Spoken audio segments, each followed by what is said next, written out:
kind of piggyback on what you said. Yes, depending on, this person is saying a bad fight. Some fights that you have that you you Hmm. really kind of need to step back, like you said. You need to reaffirm one another, because Yeah. even if you're not thinking, oh, is this the end? You're thinking like, oh, maybe you learned something about your husband that you never knew, or you learned something about your Hmm. wife that you never knew, and that it kind of surprised you, or um, it's disappointed you, and then you kind of have to deal with that. Yeah. That disappointment, like, oh, I didn't know my husband could do this or say that, or my wife could do this or say that. So you actually do need to sit down after a fight. It's important, because sometimes you may carry those things, and you may not even be aware that you're carrying some resentment or Hmm. anger from a previous fight. That was a wonderful response. Please, let's keep the questions coming. Let's keep the questions coming. I have a question here. Let's see. Ooh. So it's kind of similar to what I just asked, but it's a little bit different. So I'll pose this question. This person is asking, how does one overcome negative thoughts or feelings about their spouse?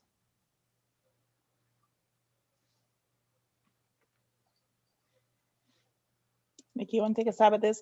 It, I'm thinking that it's almost like you said, it's almost the same question. It is. Nobody wants to have negative thoughts or negative feelings, and like Athlene said, it's a reaffirmation. One of the things I can see, and maybe I'm wrong, I wish the men were on and they would just come on and say, yeah, yeah, that's right. But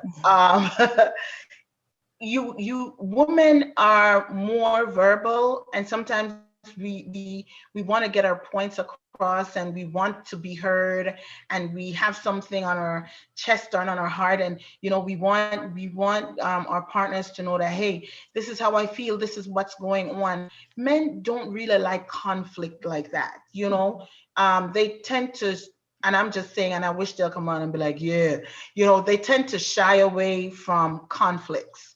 So when it comes to being in an argument where somebody is hurt and your emotions are all over the place, usually with men, they want to make peace with you, and for you to get past that negativity or the hurt or that emotional barrier, like Kathleen said, both partners just have to know, hey, you know what, we had an argument. It was just an argument, or it was just where we had a disagreement in regards to our opinions about certain things. But that's just one thing that we have to deal with. I still love you. We're still in a relationship. This has nothing to do with our marriage, our covenant, or what we stand for. This is just an something that we have a disagreement on. So you know what, I might have picked up, let me say, the apple and given you the green one, and you actually wanted the red one, and then we start an argument. Why do you always want the green apple? You're always like that. Why do you want the red apple? And you get into a little tit for tat, and you're arguing about something like that.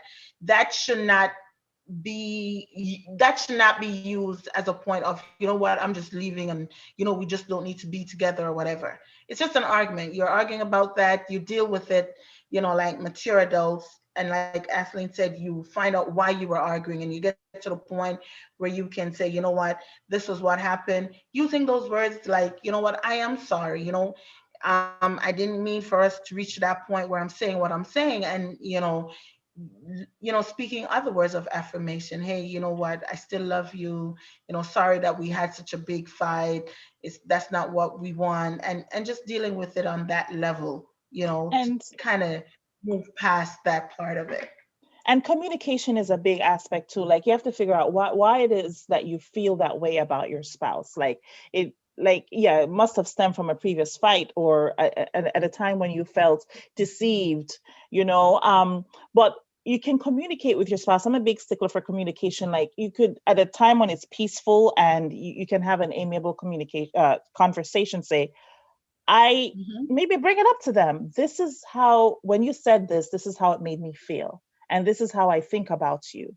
And let's like take the scab off and start cleaning out that wound and getting to the root of the matter. and then the healing can start to take place. But you gotta really dig deep and get to the root of the issue there with communication, effective communication, and when necessary, bring in a professional counselor, whether that be a pastor or a licensed family therapist. That may be necessary at times, and trust me, it does a world of good. Yeah, And I just wanted to say one more Oh, thing. go ahead, please. I'm sorry. No, It's it's the okay. the power of words. Yes. Words are so powerful. You know, we are in a our religion, I shouldn't say our religion, Christianity, you know, the most powerful thing that we have is our words. The Bible tells us about it. But apart from that, when you're in a relationship, your words are also very powerful. You know, when I was younger, you know, a teenager, oh my goodness, you just say one thing and I'd be like saying like 50 things. As I've gotten older and more mature, I now understand the full effect of my words. So even when I'm in a situation with you know, my husband or even family members or friends, and you know, they may say things and I really just want to retort or just lash back out. I know the power of my words and what I can do, what they can achieve.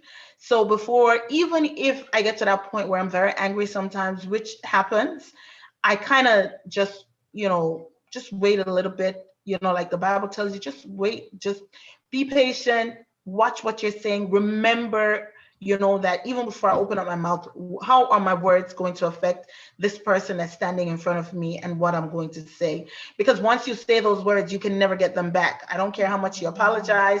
I don't care how much you try to say, I love you. You're the best thing that ever happened to me since that sliced bread. I don't care how you say it's going to be me and you together for life. All those things don't matter once those words have been uttered. That person will remember those words. So I always remember that with every situation, even when I'm at work, but especially my relationships with the people that I love, including, you know, Queen Athlene right there. Sometimes when she gets on my nerves, I remember like, oh my God, I cannot even, you know, reply to what she's saying because my words are so powerful. And that goes to, especially for the relationship with the person that you love. You know, there's sometimes when you just have to just hold back and just calm down and just take a step, breathe, and then deal with the situation at hand. And you will see that it works out so much better at the end. Oh, that was so helpful. That's so insightful. Some of the things that you guys just answered that I want to kind of point out to help maybe remind the men. When my husband and I first got married, we discovered that a lot of the fights we had were actually misunderstandings. Like, you know, we would sit down and talk, and then it'll be like, well, when you said this, I thought you meant that. I was like, oh, actually, when I said this is exactly what I meant. And we're like, oh, you know, okay, you know, that's not the, you know, and then at the end, you kind of feel like almost kind of silly, like, I can't believe we're fighting over that. Or, you know, like, I completely misunderstood where you were coming from. You know, so that debriefing, if you want to call it at the end of a fight, is actually really important because there you are being upset and, you know, salty about something, but, you know, it meant something completely different to your spouse.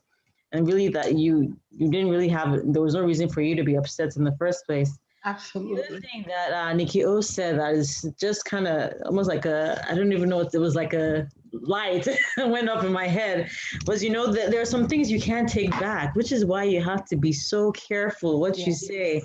And if you feel you're angry, and even if your anger is legitimate, maybe they have done something, you may want to walk away. You may want to, you know, just take a step back because honestly, there's some fights that even when the fight is over, the words they kind of linger. You know, they don't go away.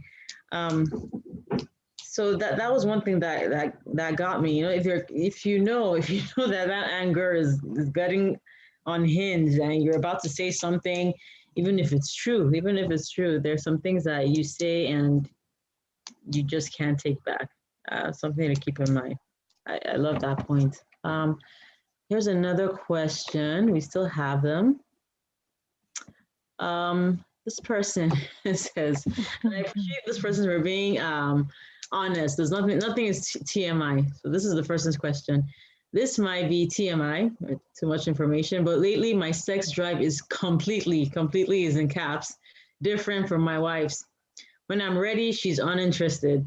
What can we do to help us get back on track? Talk about it. maybe your wife, like we discussed earlier, is feeling overwhelmed with the chores of life. Maybe she feels overwhelmed at home. Like when I started working from home due to COVID, I've always wanted to work from home, and then COVID came, and I was doing it 5 days a week. Before it was just one.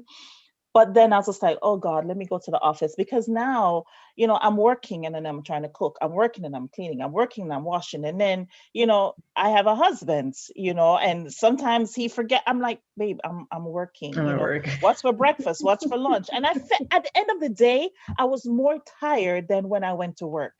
So find out what it is that your wife is not like up to the task.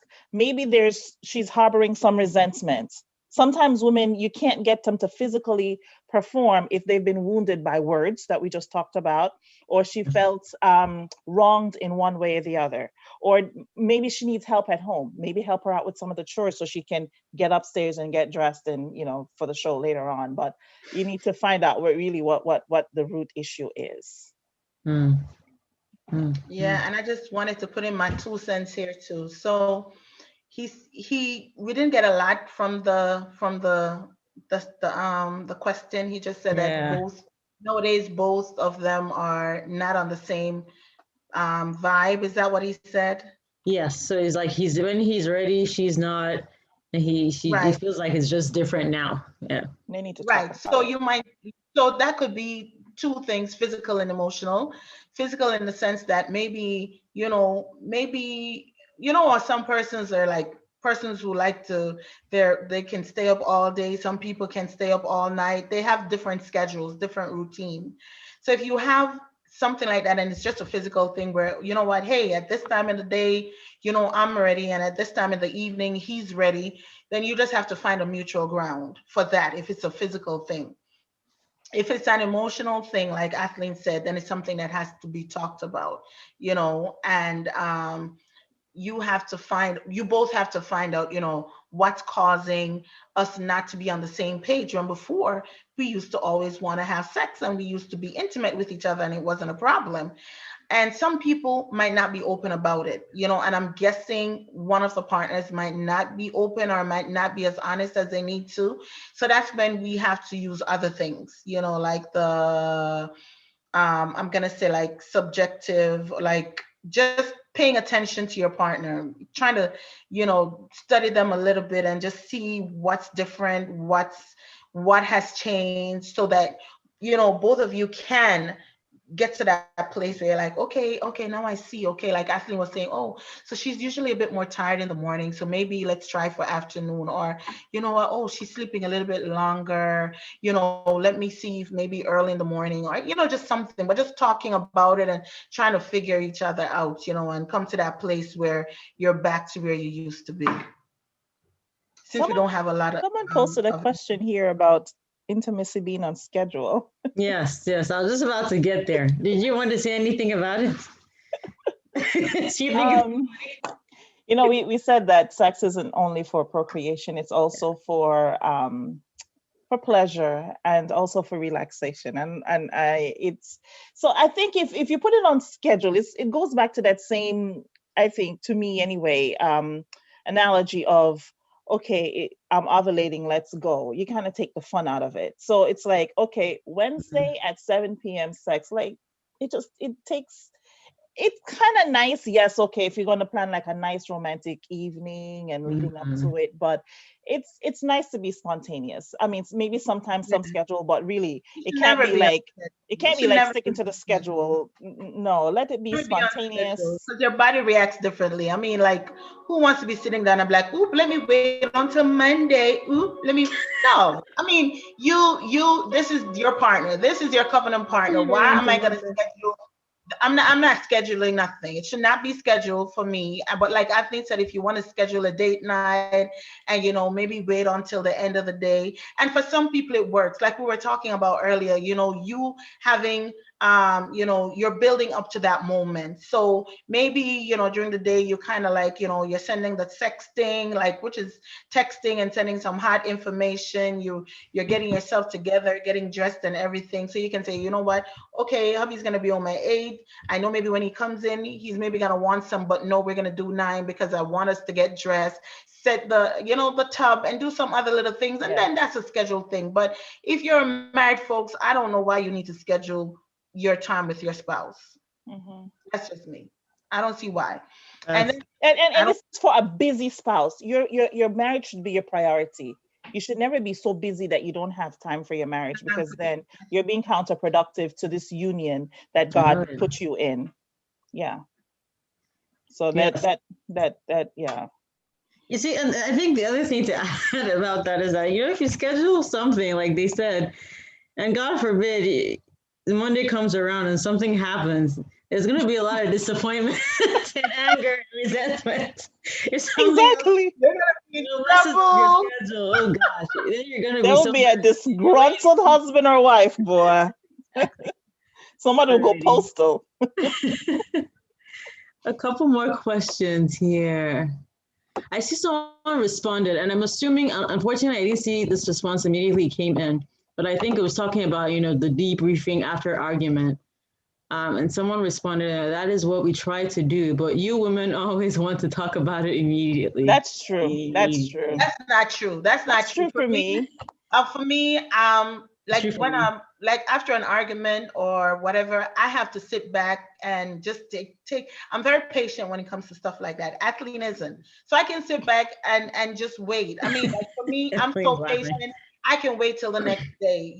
Why? Because it has happened and I'm trying to just get everything in my head and like, okay, we just argued, let me just wait, be patient and just see what's going on. And then the next day, or maybe later on, I mean, I can't go straight into it because a lot of times you get fired up about things like you said earlier, that wasn't even necessary. Like when you and your spouse was fighting and you were having unnecessary arguments or fight because of misunderstanding. And that's one of the things that happens when you get into a fight with someone. You realize when you start talking about it a day, 2 days after, like it was just a bunch of misunderstanding, but because you were both hotheads and you both jumped into it and nobody wanted to be patient and nobody wanted to take a step back and nobody wanted to just hold on and just say, you know what, let's just calm down a little bit before we deal with it, then that's what happens. I hate getting into an argument and just going into it and just stop. I have to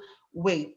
I have to sit back. I have to analyze, and then I can deal with it. You have to know your spouse. You have to know your spouse. I'm going to be like Athlene, just mouthy. No, you have to know your spouse. So, for some spouse, they need that time to decompress. My husband is one, and I had to learn that. I wanted to talk about it right away. I was getting nowhere because he needed time. So I had to learn to give him that time. And then the next day or hours later, then we could talk it through. So you have to know your spouse and use wisdom in resolving conflict. Yeah. Yep. I agree. I have another question here, and it's, we have 30 yes, seconds. I have a question. Let me see. All right. So this person saying words shape, and I'm having a hard time getting past the unkind words told to me by my spouse in the past. I fancy a divorce from time to time and always get excited with the freedom that I anticipate will come with it.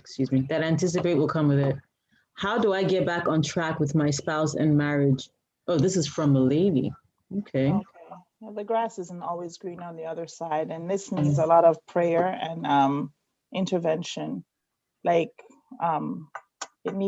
this is beyond just a couple at this point. They need to bring in like a professional counselor or a pastor to help, because if it's at that point where the person is looking forward to their freedom, then the enemy came in and sowed some tears there, and the enemy is destroying and he has gained some foothold. So professional counseling is needed at this point. Oh, we're done. Oh my gosh, I know. I just saw that. I'm like, wait, what? Is this true? Yeah. I think they gave us like 10 minutes. We didn't even have our full. It's actually 25 minutes.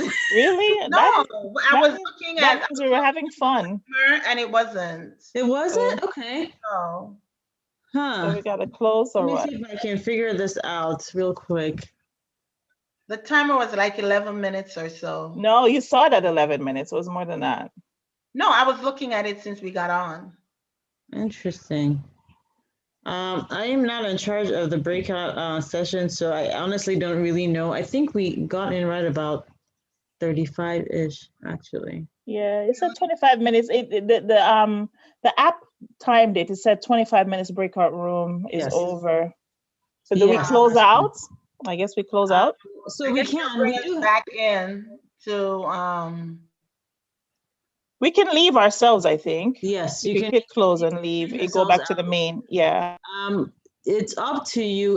There is one more question that I was Okay. hoping we could answer before we do that. We can also answer with the entire group. I will pose the question real quick, and then we can go. Actually, there are two, and there are two of them are really good. This one says, I feel embarrassed about a financial decision I made, and now I don't know how to tell my wife. I'm actually nervous. How can I approach her?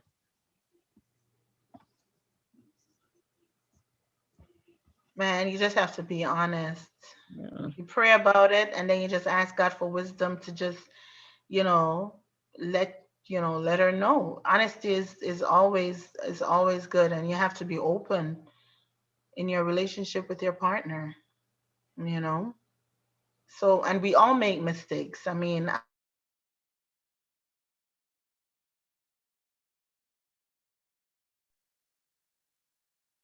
Recording in progress.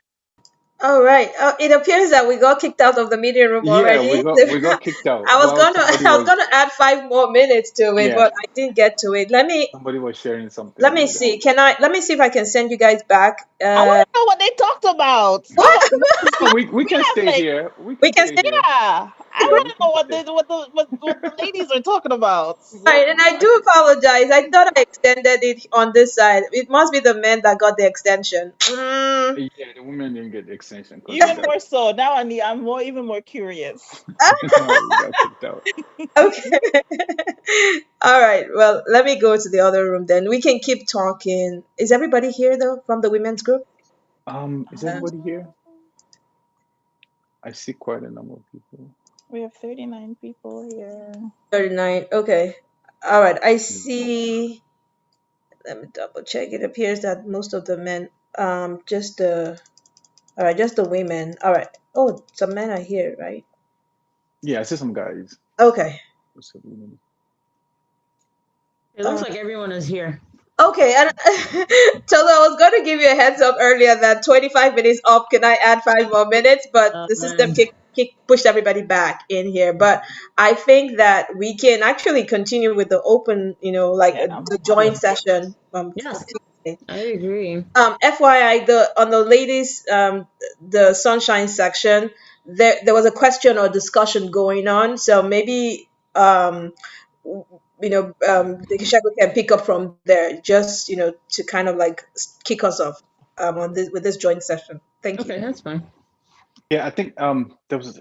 Let me see who was talking. Abigail, right? She was talking about. Well, I think she was addressing. There was a question that came up in regards to the spouse not expressing themselves and all of that. I think she was. Is she back on the chat? Is Abigail back?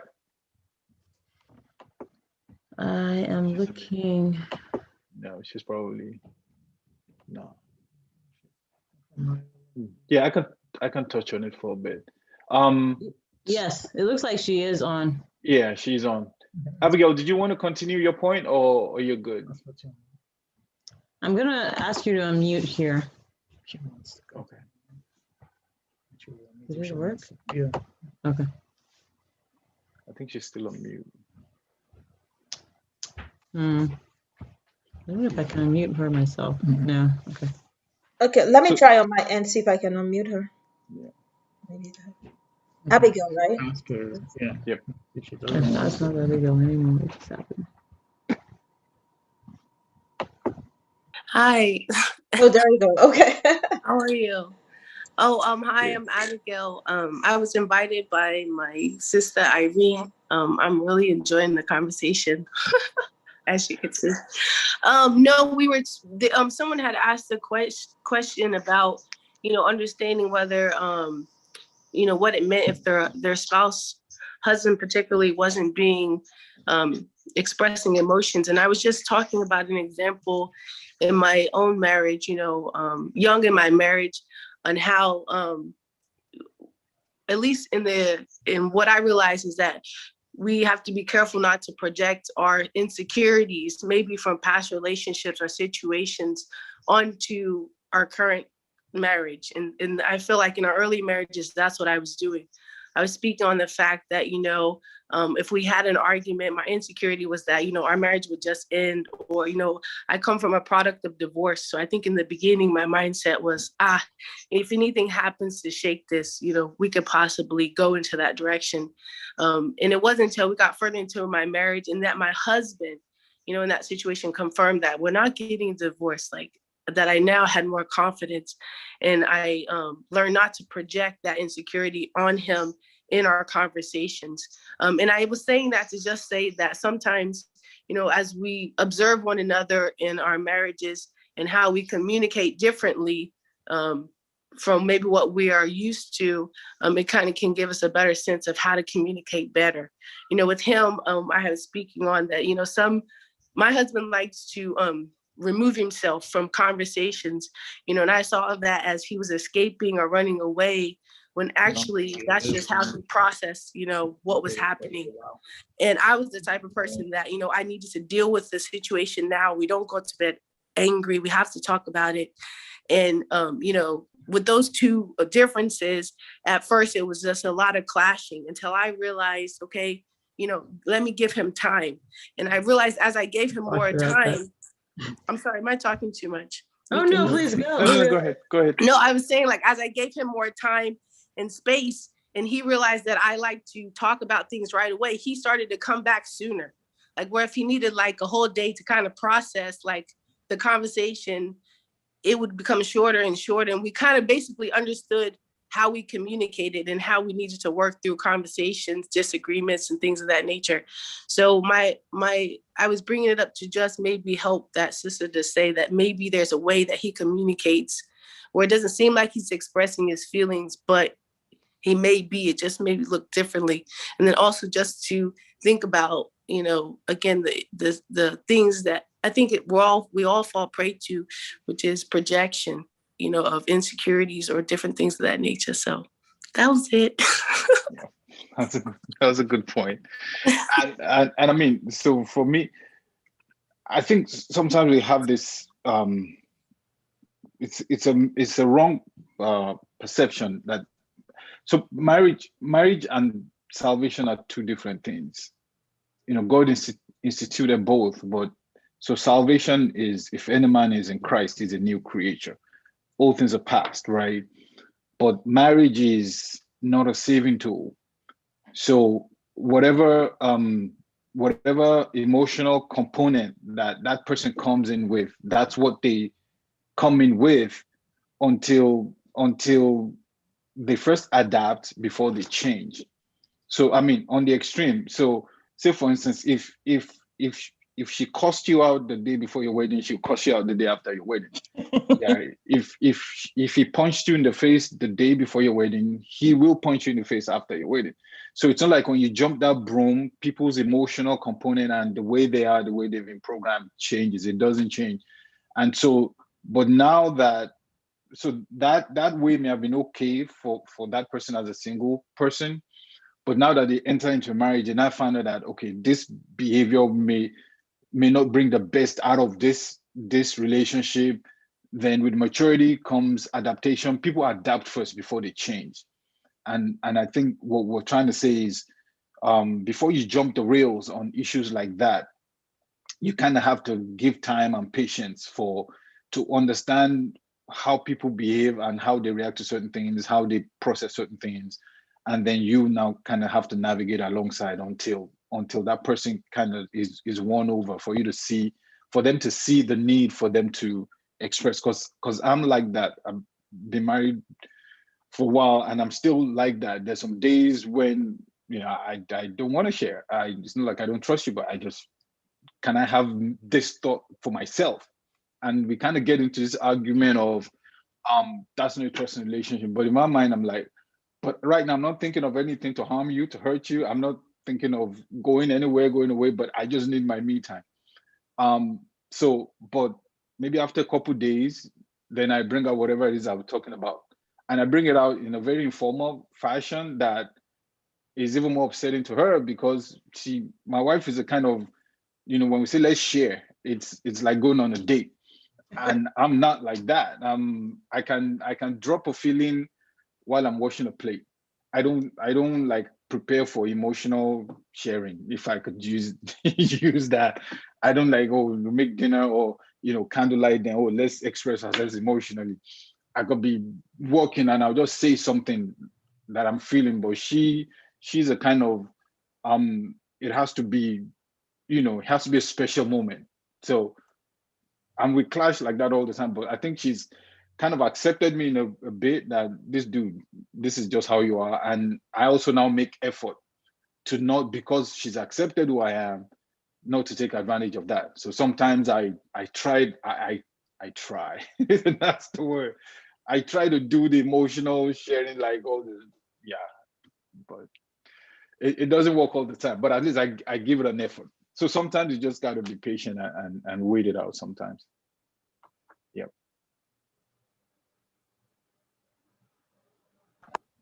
Do we have time? Let me ask MC, do we have time for one more question? We were kind of in the middle of a question when we broke out from the men's, and I think we kind of covered that first one about the financial decision, but there was one more that I was just hoping we could cover that I think is probably going to be helpful for everyone to hear. And go from there. Okay. Yeah, I think we still have time for I would say maybe 2 more questions. The one you want to speak on right now, and I think there's one also directed to Segun, and so I'll send him a private message on that one, so he can do that. Thank you. Absolutely.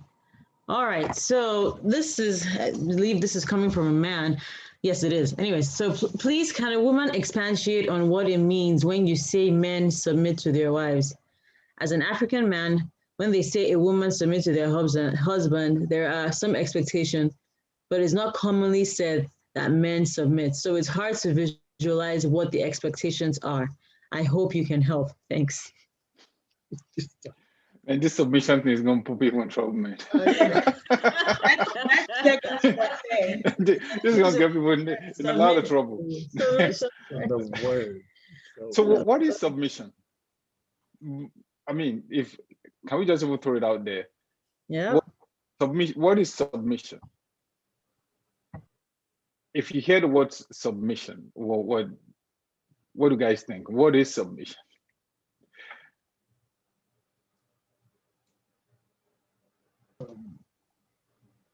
So if we said we submit to God, what I mean, let's start from there. Submission to God, you're putting down your will and saying, Lord, your will be done. So can we bring it into relationship when Paul says submit one another out of reverence for Christ? So submit, defer, yield, elevate the other person. I mean, are those things like, are those things stuff that men can't do? Is that what we're saying? Or is it just because I think the question always boils down, it comes from the understanding of what a husband is and what a wife is. Because the Bible never says a woman should submit to a man. That God made both of them equal. He blessed them both. So they were equal. So man and woman, a woman should not submit to a man. But when he now says, wives, submit to your husband, submit to one another out of reverence for Christ, it's now putting it into a particular kind of relationship. So let's not look at it as the negative word. to submit, which means, oh, my wife is going to decide what needs to be done today. And even if she does, though, what is there really anything wrong with that? Because if you still want to go through the legal route, I would prefer, if I can take a break from being a man and my wife does some of the things that I do so that I can chill. Right. So that I can chill. If we're looking at it from the role standpoint, right? If we're looking at it from the role standpoint, some men would like to, man, baby, can you be the head of the house for like 3-4 days? I just want to sit, watch ESPN. I don't want to bother about, who's going to make what decision and all that. But I think it always comes from the misunderstanding of what the husband and wife role is. Because a lot of men would think of it as me being subject in the slavery sense, right? In the slavery sense. And from relationship standpoint, you can't get the best out of somebody if you don't serve them. And this goes for both ways. If not, you're just going to be in a legal institution. You're going to be in an institution where you're being responded to out of obligation, right? So it's you. The ability to defer doesn't take away from your standing as a man. I still, it's something I still battle when I meet guys who just have a problem with being subjects. I mean, it takes nothing from you. What did Jesus do? He gave himself up so he could gain everybody. You're submitting to your wife ultimately makes you the master in some way. You still, everything you leave in a relationship, you still get it back, because service is what brings the reward anyway. Service is the catalyst for any kind of fulfillment. So, but what do you want to be? Do you want to, it will speak more to your insecurity as a guy if you just want to be in the forefront all the time. So I think it's misunderstanding that word submission. If people really understood what it means, I don't think men would have a problem with it. Absolutely. Oh, So Paula, did you send me this? Sorry, Okay, go ahead. The question was, I'm not sure. The question was asking if there's somewhere in the Bible that it says the man should submit. Was that what it was? No, the question is saying how it's hard. The person is saying it's hard for them to visualize what a man submitting to the wife would be. So they were hoping that a woman would be able to help them understand what that looks like. Is what they're trying to ask. Yeah. So I don't know if whoever is sharing the screen right now, if you go to Ephesians 5, this is the same place where we picked up the wives submit. If you go to Ephesians 5 from verse 21, if you can have verse 21 to like 30 on the screen, you would see that verse before Paul starts to tell husband do this, wife do that. In verse 21, to submit to one another out of reverence for Christ. That's how he starts the instructions. Then he now starts to say, wives, submit. So can you, imagine this. If this is in the way the scripture is written, this is the summary statement in verse 21. So everything else from verse 22 to verse 33 cannot contradict what verse 21 says. Submit to one another out of reverence for Christ. So now says, wives, submit, husbands, love your wife. But you always come back to this. So even if we argue from verse 22 to 33, if you come back to 21, it gives you the answer for everything you want to submit to one another. So which means, one another means husband to wife, wife to husband. So even if in verse 22, he says, wives submit, husbands love. So it means that love and submission is the same thing. It's just using a different language, right? Because the way a man submits is different from the way a woman submits. And the way a man submits is even harder. If we were to go that route, husbands love your wife. It's a sacrificial kind of love. If you look at what Jesus did, that's a harder submission than for a woman to submit. If you want to say, oh, husband said wife do this, and she says, okay, I'm going to do it. If that's what you call submission. But the submission you have to do is to kill yourself for her, like deny yourself of everything, which is harder. So every time this word comes up, and for a man to think that he can't be subservient or obedient to something, I would rather take the yes, I will, than for me to kill myself for some, Come on, die. literally, come and die, right? So, like I said, if we understand it better, then it makes more sense. But I get the question though, because some women, when submission to them may mean that, you know what, I don't want any resistance to anything I want to do. I want to have my way all the time. I just want to live my life and no directions. But you can't use that as a paintbrush. So that may be a specific situation that needs to be dealt with. But I think on a general scheme of things, it's not a bad word. It's not something that men should just outrightly reject, if that makes sense. Okay, thank you so much, Brashago. There's one last question that I posted. I think that I see. I'm reading through it now. that individual really needs Yeah, a let me just quickly read through it. All right, thank you. I hope, how are we feeling so far, everyone?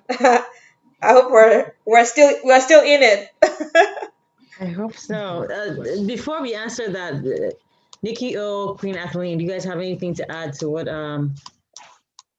Deacon Segun has said? I know he did a pretty good job of just kind of covering that. I agree wholeheartedly with what he says, and if we were to take our eyes off of ourselves, like he said in the very beginning in this presentation of me, and you look at this your marriage as a partnership, your eyes are on God.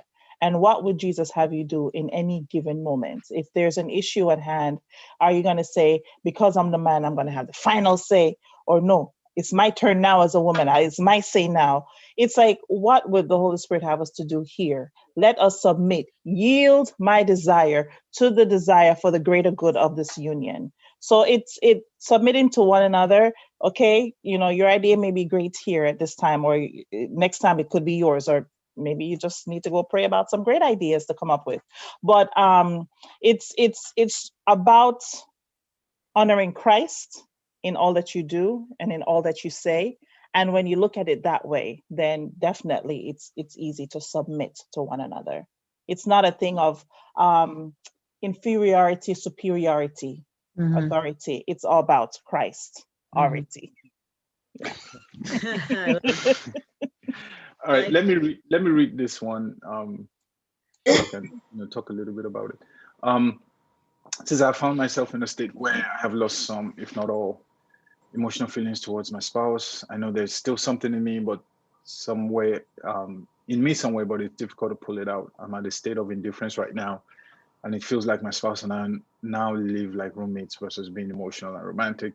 Issue started with his infidelity. I have forgiven, but it's hard to just be responsive.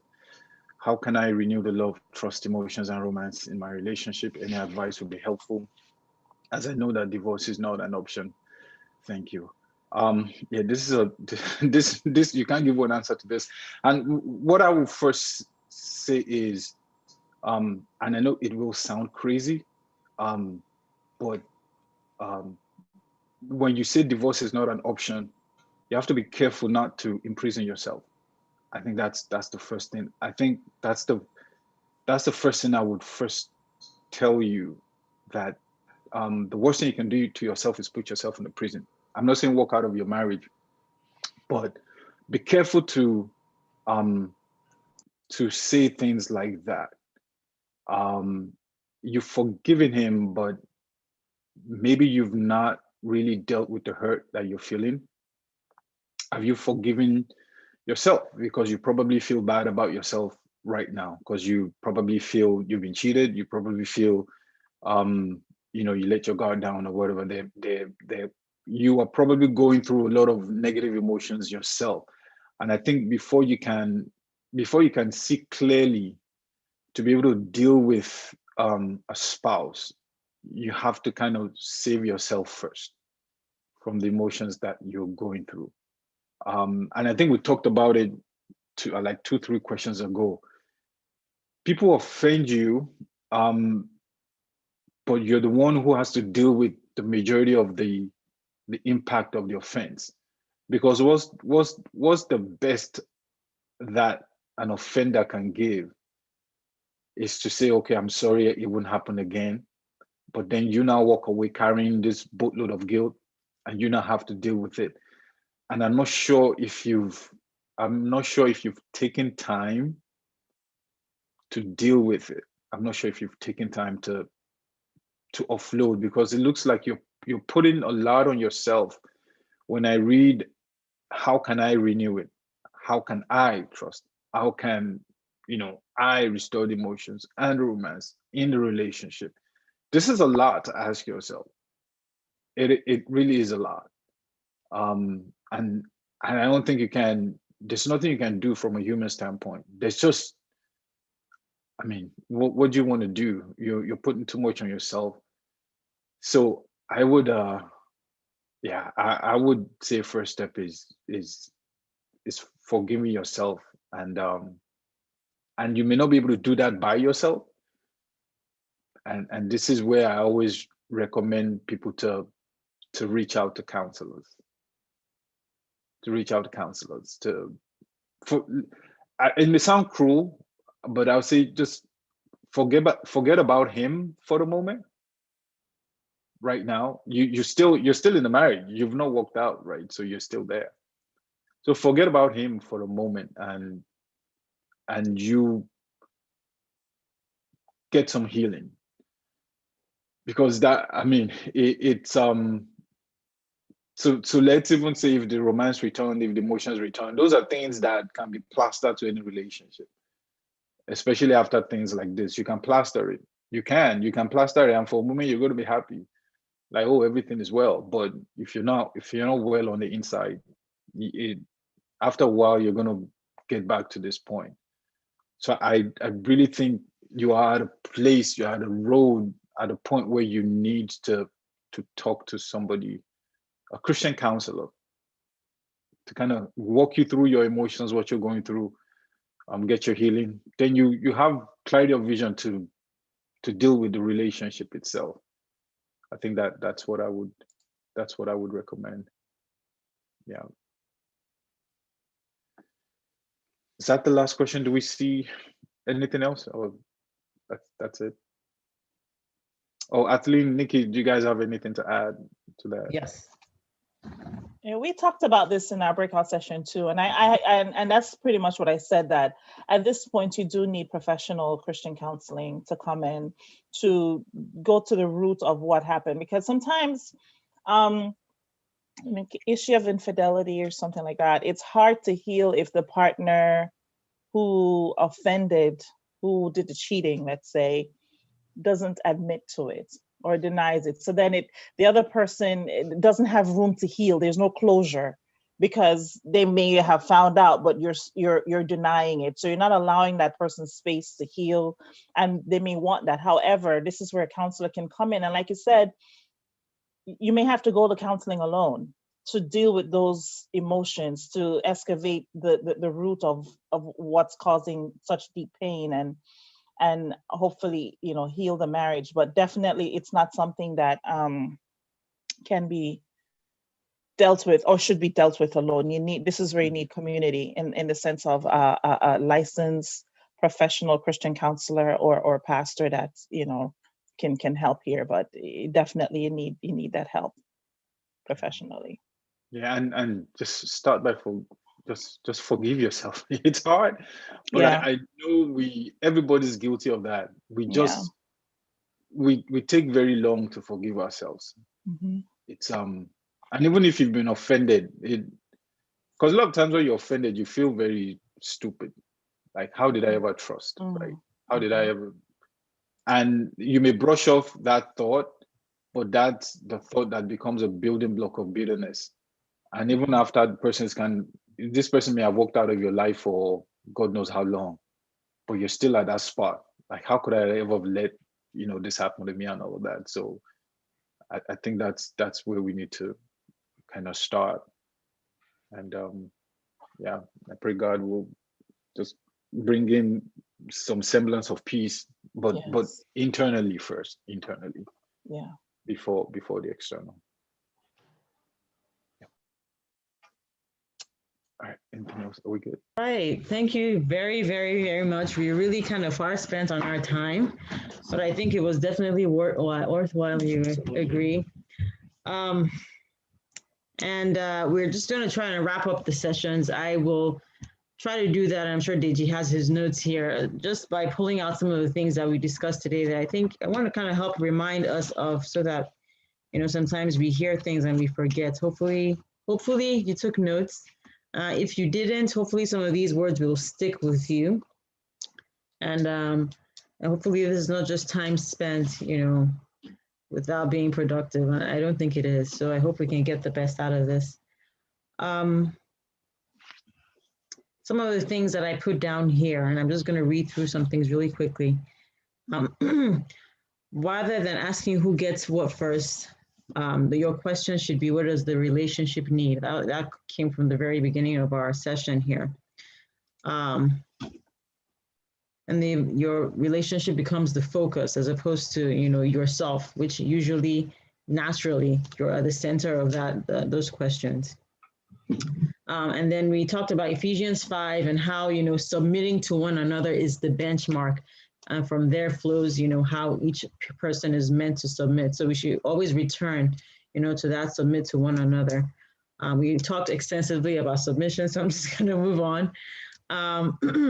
Valuing your spouse above yourself. What does that look like? You're just going to have to be honest. Value your spouse above yourself. It's very important. We did a talk about money. There was a sex talk. We talked about budgeting, excuse me. Telling your money what to do so that, you know, you don't wonder where it's gone. We talked about wealth building, about a team approach when budgeting. We talked about different tools. We talked about sex, and the one thing I wrote from that is it's not only for procreation, it's also for enjoyment and relaxation. And some of the things that we talked about in our breakout session with the men, we talked about words and how words are crucial.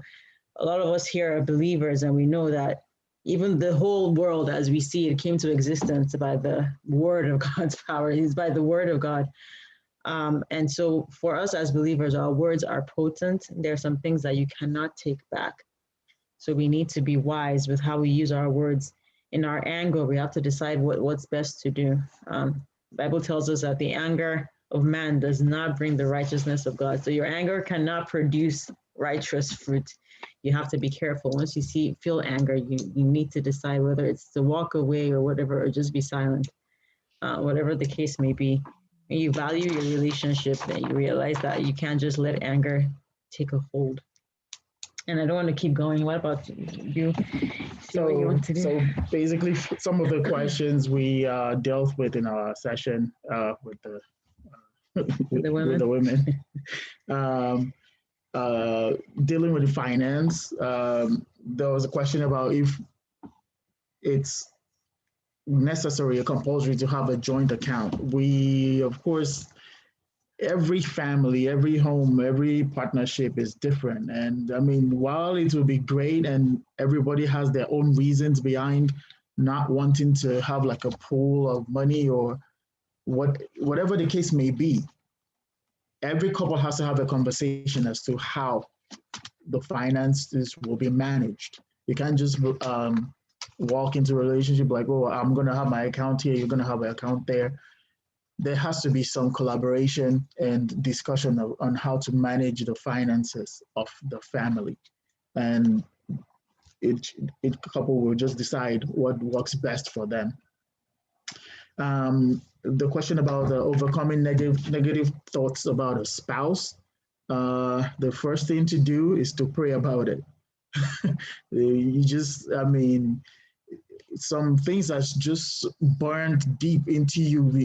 It takes the grace of God to overcome the negative feelings towards a partner, especially somebody who've chosen to be a life partner. This is not dating anymore. This is marriage. So you can't live resenting your partner forever. So take it to the Lord in prayer. Let the Holy Spirit cleanse and somehow turn this thing around, and then work on you.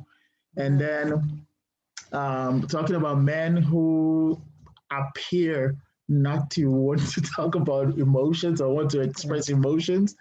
Sometimes that's not the case. It might just be the upbringing. It might be like Tolu said about anger. Some men deal with their emotions because they don't want to express anger. They will rather walk away, right? And then come back later when they've cooled down and talk about it. They want to talk about it on their time. So do not force somebody who is not ready to talk right there then to into a discussion. And some of the insecurities, like Sister Abigail said, do we come into relationships projecting our insecurities from prior relationships onto our current partner?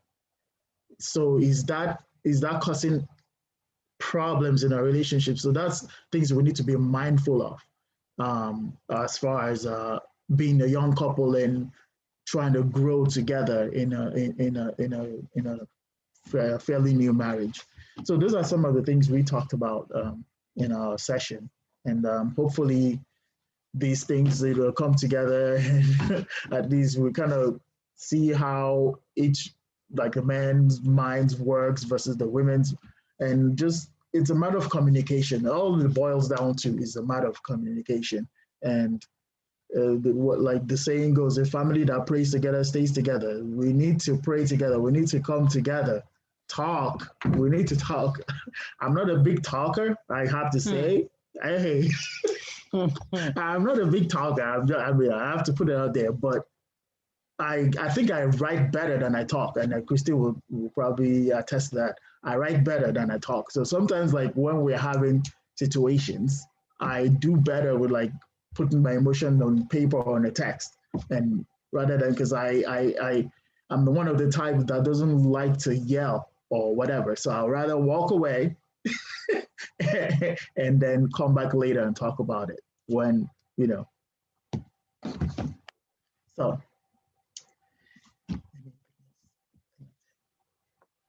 All right. So yeah.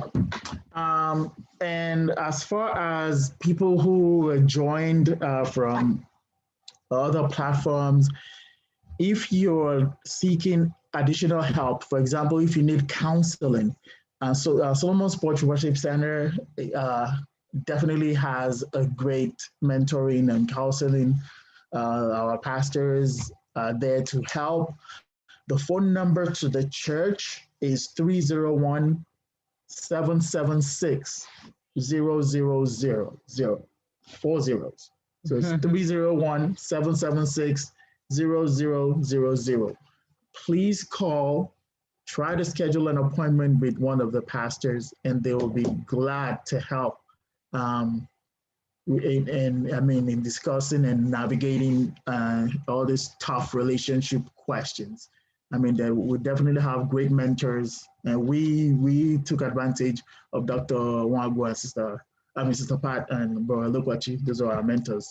So, I mean, they are always there to help. So. The number is actually also on the chat. So if you want to just copy it from there, you can see the hours where people are available to receive your calls and to help direct you to any resources, depending on what your needs are. And that is easily available on the chat. You can please copy that. We would love to hear from you.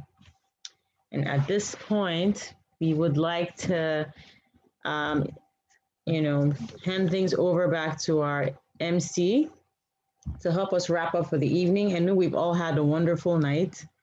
We are not opposed to still receiving questions. If you have more questions, please go ahead and post those questions. Someone will hopefully be able to reach out to you. They're still anonymous.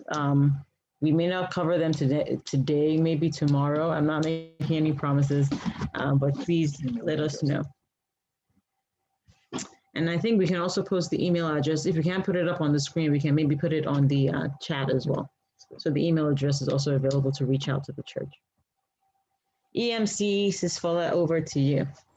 Wow, it's been an amazing night. In fact, I'm still like trying to soak it all in, And I mean, we can't overash or go over every little details, but I want to let you guys know that we have this recorded, and it's posted on our Facebook platform, and I think on YouTube, maybe, probably, and admin can confirm that on the chat. But yes, if you want to just go back to just review all that, listen again to all that was discussed and shared. If you did not take notes, that's fine. Just go to Facebook and check on the Porch MD, and you would see all of our recordings there. And definitely feel free to email us or send a message, and or call the number, and someone definitely will be on standby to respond to you. With that being said, a quick reminder about tomorrow's event. So this Reset conference still continues tomorrow at 10 a.m. And we're looking forward to you, being a part of this as well. If you were truly blessed from today's session or yesterday's session and today's session, you can imagine what's going to happen tomorrow. It's going to be just, more and more of this blessing. And also, let me just double check again. You could send an email to admin at theporchmd.org if you choose to email. The pastors would be definitely available to respond to you. If you still need counseling, feel free to send the email. Someone will respond to you. The question vault is still open, again, anonymously. Feel free to send in your questions, and then this will be addressed again tomorrow. All right, with that being said, I just want us to share the grace, and a big thank you again to all of our guest speakers, the host. Thank you so much. You guys did great justice Thank you so much. to tonight's event. Awesome. And we appreciate everyone that chose to spend this quality time with us. I'm sure you were truly blessed. All right, let's share the grace together in fellowship. The grace of our Lord Jesus Christ. You can unmute your phone, your mic at this point. What they call the admin? Can you just unmute everyone, and let's just share the grace together and make melody to God. All right, 1, 2, go.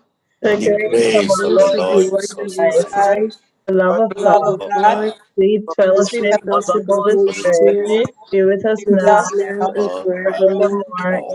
Amen. Amen. Surely, Surely, Surely, goodness God's and goodness goodness and and mercy mercy mercy shall shall follow us follow us all all the the all days days of of our our life, lives. and we and we shall shall We dwell dwell shall in in the the dwell house house to of the the of Lord Lord the Lord forever. forever forever. and ever and ever. Amen. Thank you, Amen. everybody. Good night. Good See you night. Thank you, tomorrow, 10 guys. a.m. All right. good night, Bye. everyone. See you 10 o'clock in the morning. Yes, Yes. sir. We'll be See you there. at 10, sir.